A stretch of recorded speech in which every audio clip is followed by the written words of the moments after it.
Pickle मी 1 वर्ष ठेवून खाल्लेलं आहे. ತುಂಬ ಎಕ್ಸ್ಪರ್ಟ್ ಇದ್ದಾರೆ ಕುಕ್ಕಿಂಗಲ್ಲಿ. ಇದು 2 kg ಬಾಂಗ್ಡಾ ಫಿಶ್ ತೊಗೊಂಡಿದ್ದೀವಿ. 1 ವರ್ಷ ತನಕ ಇಡ್ಬೋದು, ಏನೂ ಆಗಲ್ಲ. ಈ ಬಾಂಗ್ಡಾ ಇದೆಯಲ್ಲ ಕೇಕ್ ಥರ ಇದೆ. ಇದು ಆ್ಯಕ್ಚುಲಿ ನೀವು ನೆನಪಿರ್ಬೇಕು, ಇವತ್ತೇ ಮಾಡಿದ್ದಾರೆ ಉಪ್ಪಿನಕಾಯಿ.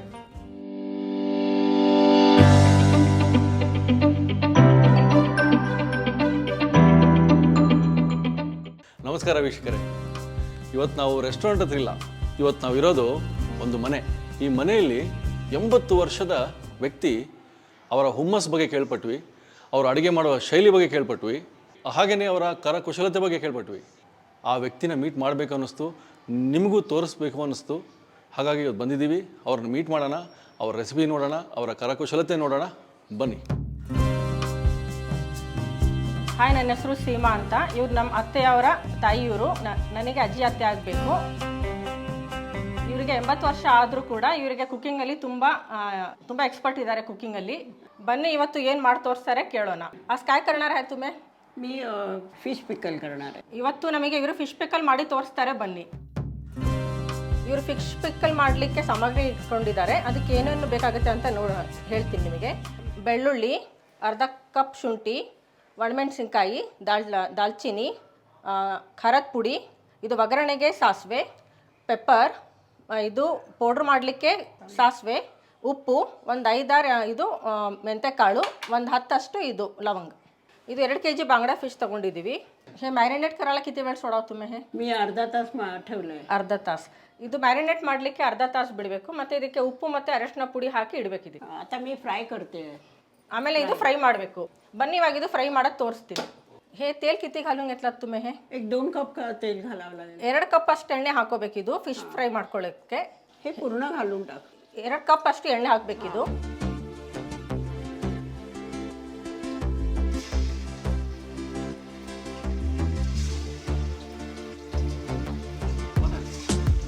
ಇದು ಫುಲ್ ಫಿಶ್ ಫ್ರೈ ಆಗಬೇಕಿದು. याला हळद आणि मीठ लावलेले, त्यामुळे थोडं चिटकलं तरी चालेल म्हणून सांग. ಇದು ಸ್ವಲ್ಪ ಕೆಳಗಡೆ ಅಣ್ಕೊಳ್ಳೋದ್ರೂ ಪರವಾಗಿಲ್ಲ, ಏನು ಇದು ಮಾಡ್ಕೋಬೇಡಿ.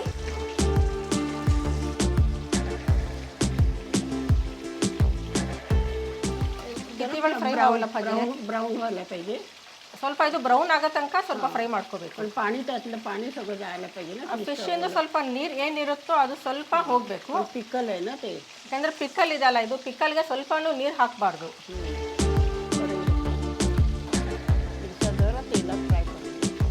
ಇದು ಫಿಶ್ ಫ್ರೈ ಆಗೋವರೆಗೆ ಇದನ್ನ ಕೆಂಪು ಮೆಣಸಿನ್ಕಾಯಿನ ಸ್ವಲ್ಪ ಫ್ರೈ ಮಾಡ್ಕೊಳ್ಳೋಣ ಇದು ಎಣ್ಣೆನಲ್ಲಿ. ಇದಕ್ಕೆ ಸ್ವಲ್ಪ ಎಣ್ಣೆ ಹಾಕಿ ಇದು ಸ್ವಲ್ಪ ಫ್ರೈ ಮಾಡ್ಕೋಬೇಕು ಒಣಮೆಣಸಿನ್ಕಾಯಿ. लोणच्यासाठी फिश फ्राय करताना थोडंसं बारीक बर्शन करायचं आणि नीट ब्राऊन करून घ्यायचं, पण त्यातलं पाणी सगळं जायला पाहिजे. ಇದು ಫಿಶ್ ಫ್ರೈ ಮಾಡ್ಬೇಕಾದ್ರೆ ಸ್ವಲ್ಪ ಕಡಿಮೆ ಮಾಡ್ಕೊಂಡು ಫ್ರೈ ಮಾಡ್ಕೋಬೇಕು. ಸ್ವಲ್ಪ ಬ್ರೌನ್ ಆಗೋ ತನಕ ಫ್ರೈ ಮಾಡ್ಕೋಬೇಕು ಅದು ಫಿಶ್. ಇದು ಕೆಂಪು ಮೆಣಸಿನ್ಕಾಯಿ ಇಟ್ಕೊಂಡಿದ್ದೀನಿ, ಸ್ವಲ್ಪ ಫ್ರೈ ಮಾಡ್ಕೋಬೇಕು ಇದು ಕೆಂಪು ಮೆಣಸಿನ್ಕಾಯಿ. ಇದು ಫ್ರೈ ಆಗಿದೆ. ಇವಾಗ ಇದು ಸಾಸಿವೆ ಮತ್ತು ಮೆಂತೆಕಾಳು ಸ್ವಲ್ಪ ಗ್ರೈಂಡ್ ಮಾಡ್ಕೋಬೇಕು.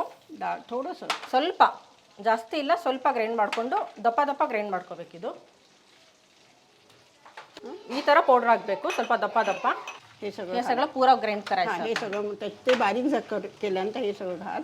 हे घातल्यानंतर मग हे दोन्ही घाल. ಇವಾಗ ಇದು ಎಲ್ಲ ಮಸಾಲೆ ಇವಾಗ ಇದು ಸ್ವಲ್ಪ ಗ್ರೈಂಡ್ ಮಾಡ್ಕೋತೀನಿ. ಒಣಮೆಣಸಿನ್ಕಾಯಿ ಹಾಕೋತಾ ಇದ್ದೀನಿ.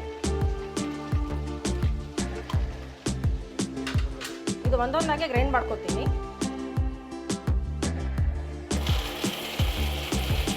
ಇವಾಗ ಇದಕ್ಕೆ ಸಾಸಿವೆ ಹಾಕೋತಾ ಇದ್ದೀನಿ. ಸಾಸಿವೆ, ಕಾಳುಮೆಣಸು, 10 ಲವಂಗ ತೊಗೊಂಡಿದ್ದೀನಿ, 10 ಲವಂಗ, दालचिनी ಮತ್ತು ಇದು ದಾಲ್ಚಿನ್ನಿ. आता हे सगळं पावडर करायचं. ಮತ್ತು ಇವೆಲ್ಲ ಮತ್ತೆ ಫುಲ್ ಇದು ಪೌಡ್ರ್ ಮಾಡ್ಕೋಬೇಕು. ಇವಾಗ ಇದಕ್ಕೆ ಬೆಳ್ಳುಳ್ಳಿ ಹಾಕ್ತಾ ಇದ್ದೀನಿ, 1 ಕಪ್ ಬೆಳ್ಳುಳ್ಳಿ, आणि आलं पण घालून टाक.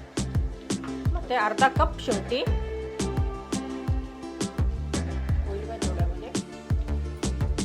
ಇವಾಗ ಫುಲ್ ಸಣ್ಣದಾಗಿ ನುಣ್ಣದಾಗಿ ರುಬ್ಕೋಬೇಕಿದು.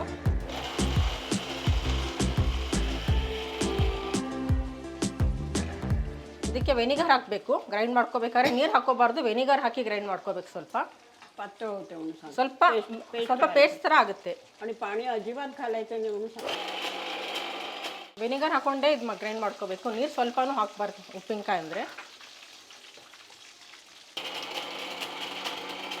ಇದು ಫಿಶ್ ರೆಡಿ ಆಗಿದೆ. ಇವಾಗ ಇದು ತೊಗೊಂಬಿಡೋಣ ಒಂದು ಬೌಲಲ್ಲಿ.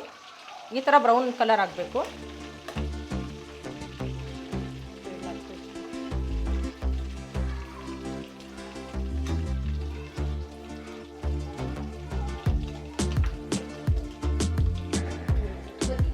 ಇವಾಗ ಇದೇ ಥರ 2 ಕಿಲೋಸ್ ಫಿಶ್ ಫ್ರೈ ಮಾಡಿ ಇಟ್ಕೊಂಡಿದ್ದೀವಿ ಇಲ್ಲಿ. ಇದು ಫಿಶ್ ಫ್ರೈ ಮಾಡ್ಕೊಂಡಿದ್ರೆ ರೆಡಿ ಆಗಿದೆ, ಮಸಾಲೆ ಎಲ್ಲ ರೆಡಿ ಆಗಿದೆ. ಇದು ರುಬ್ಕೊಂಡಿರೋದು ಪೇಸ್ಟು ರೆಡಿ ಆಗಿದೆ. ಇವಾಗ ಇದು ಒಗ್ಗರಣೆ ಹಾಕೋಕ್ಕಿಂತ ಮುಂಚೆ ನಾವು ಹೋಗಿ ಅವ್ರದ್ದು ಏನು ಟ್ಯಾಲೆಂಟ್ ಇದೆ ನೋಡ್ಕೊಂಡು ಬಂದುಬಿಡೋಣ. I am very proud to have a mother like her who's so multi-talented. She is preparing fish pickle. She's got all these talents, like she makes these crochets, these bags, batwas, then knitting work. She has done beautiful bead work, which is so minute, and at this age also she has done it so beautifully. And all her beadwork frames have gone abroad. It has gone to Canada, Dubai, US and Germany. And she does a lot of even batik work. Batik work is on plain white cloth. You have to dye it, and lot of wax and all that is used. And even all those paintings have gone abroad. She has sold all this abroad, and now at this age also she is, you know, so busy with other things, like she makes all these batwas, machine work like this, and now she is making this crochet work, these batwas like this. All this is hand work. These also, lot of these things she keeps doing and selling. And this also, see how beautifully it is done. And little bit of her time pass she does by writing stories, beautiful story writing, love stories she writes. And above all this, she's a beautiful mother. ಇವಾಗ ಇದು ಫಿಶ್ನ ಒಗ್ಗರಣೆ ಹಾಕೋಣ ಬನ್ನಿ. हे 1.5 cup तेल आहे. ಇದು 1.5 cup ಅಷ್ಟು ಎಣ್ಣೆ ಇದೆ ಇದರಲ್ಲಿ. आता ही ಮೆಂತೆ ಮತ್ತು ಸಾಸಿವೆ ಆಗಲೇ ಗ್ರೈಂಡ್ ಮಾಡ್ಕೊಂಡಿದ್ದೀವಲ್ಲ ಅದು ಹಾಕ್ತಾರೆ ಇವಾಗ.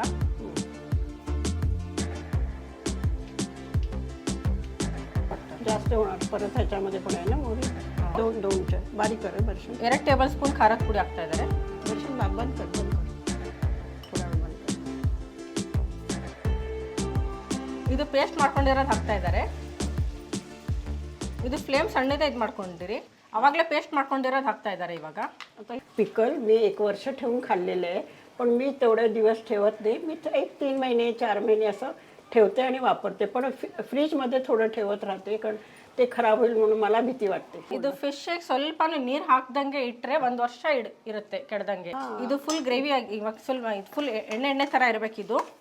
ಮತ್ತೆ ಇವಾಗ ಇದ್ರ ಮೇಲೆ ಮತ್ತೆ ಇನ್ನೂ 1 ಕಪ್ ಎಣ್ಣೆ ಹಾಕ್ತೀನಿ ಇದಕ್ಕೆ. वरती तेल येणार. थोडा सॉल्ट डालणे काय, इतना सॉल्ट फिशला लावलेलं आहे मीठ. आता हे थोडंसं मीठ ह्या मसालासाठी घालायचं थोडं. ಇದು ಫಿಶ್ಗೆ ಆಲ್ರೆಡಿ ಉಪ್ಪು ಹಾಕಿದ್ದಾರೆ. ಇವಾಗ ಇದಕ್ಕೆ ನಾವು ಸ್ವಲ್ಪ ಉಪ್ಪು ಹಾಕೋಬೇಕು. ಇದಕ್ಕೆ ಸ್ವಲ್ಪ ಮತ್ತೆ 1 ಕಪ್ ಆಯಿಲ್ ಅಷ್ಟು ಹಾಕಬೇಕು. ಆಯಿಲ್ ಇದ್ರೆ ಚೆನ್ನಾಗಿರುತ್ತೆ.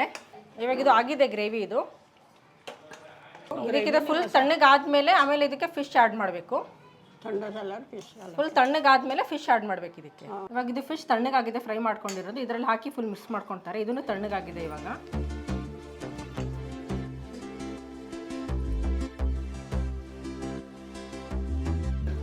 हां, सगळं फिश फ्राय केलेलं आहे. आता मसालाही तयार आहे, त्याच्यामुळे सगळं मी आता मसाला हा त्याला फिशला लागेल असं करते, आणि मग बरणीत भरल्यानंतर त्याच्यावरती थोडंसं तेल आलेलं बघून मग नंतर गरम तेल करून थोडं थंड झाल्यावर तेल असं वरती तेल येईल असं बरणीमध्ये भरून टाकते. ಇವಾಗ ಇದು ತಣ್ಣಗಾಗಿದೆ. ತಣ್ಣಗಾದ್ಮೇಲೆ ಬರಣಿನಲ್ಲಿ ಹಾಕಿಡಿ. ಬರಣಿನಲ್ಲಿ ಹಾಕಿದ ಮೇಲೆ ಫುಲ್ ತಣ್ಣಗಾದ್ಮೇಲೆ ಸ್ವಲ್ಪ ಎಣ್ಣೆ ಮೇಲ್ಗಡೆ ನಿಂತಿದ್ರೆ ಹಾಕಬೇಡಿ. ಇಲ್ದಿದ್ರೆ ಸ್ವಲ್ಪ ಎಣ್ಣೆ ಬಿಸಿ ಮಾಡಿ ತಣ್ಣಗಾದ್ಮೇಲೆ ಎಣ್ಣೆ ಹಾಕಿ. ಇವಾಗ ಇದು ಹಾಕ್ತಾ ಇದ್ದಾರೆ ಬರಣಿನಲ್ಲಿ ಹಾಕಿ ಫ್ರಿಜ್ಜಲ್ಲಿ ಇಡ್ಬೋದು. ಇದು 1 ವರ್ಷ ತನಕ ಇಡ್ಬೋದು, ಏನೂ ಆಗಲ್ಲ. ಬಟ್ ನೀರು ಮಾತ್ರ ಸ್ವಲ್ಪನೂ ಇದು ಮಾಡಬೇಡಿ, ತಾಗಿಸ್ಬೇಡಿ. ಇವಾಗ ಇದು ಫಿಶ್ ಪಿಕ್ಕಲ್ ರೆಡಿ ಆಗಿದೆ. ಹೊರಗಡೆ ಇಟ್ಟರೆ 3 ತಿಂಗಳು ಇಡ್ಬೋದು. ಫ್ರಿಜ್ಜಲ್ಲಿ ಇಟ್ಟರೆ 1 ವರ್ಷ ಇಡ್ಬೋದು. हे घे, तुला टेस्ट कर. चांगलं टेस्ट करून बघ काय कसं झालं काय कमी जास्त आहे तर सांग. Superb. Same taste as you make. Thank you so much. Thank you. Mama. Yeah. Love you. Thank you Raju. ನೋಡಿದ್ರಲ್ಲ ವೀಕ್ಷಕರೇ, ಮ್ಯಾಂಗೋ ಪಿಕಲ್ ಕೇಳಿದ್ವಿ, ಲೆಮನ್ ಪಿಕಲ್ ಕೇಳಿದ್ವಿ. 80 ವರ್ಷದ ಒಬ್ಬರು ವ್ಯಕ್ತಿ ಫಿಶ್ ಪಿಕಲ್ ಮಾಡಿ ತೋರಿಸ್ತಾರೆ ನಮ್ಮ ಚಾನಲ್ಗೆ. ಇದು ನಿಮಗಾಗಿ ನಾವು ಕಂಪ್ಲೀಟ್ ಎಪಿಸೋಡ್ ತೋರಿಸಿದ್ವಿ. ಈಗ ಇದನ್ನು ಟೇಸ್ಟ್ ಮಾಡಿಬಿಡ್ತೀನಿ. ಪಿಕಲ್ ಅಂತೂ ನಾನು ಈ ಲೈಫಲ್ಲೇ ಫಸ್ಟ್ ಟೈಮ್ ತಿಂತಿರೋದು ಫಿಶ್ ಪಿಕಲ್ಲು. ನೋಡ್ಬಿಡೋಣ.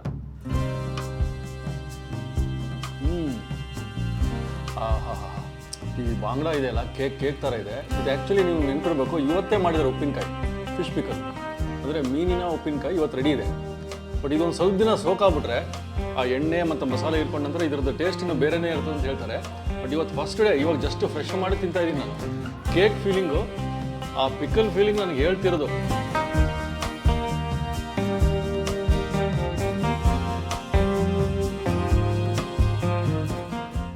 ಇನ್ನೂ ಅನೇಕ ಸ್ವಾದಿಷ್ಟ ರೆಸಿಪಿಗಳಿಗಾಗಿ ಸಬ್ಸ್ಕ್ರೈಬ್ ಮಾಡುವುದನ್ನು ಮರೆಯಬೇಡಿ.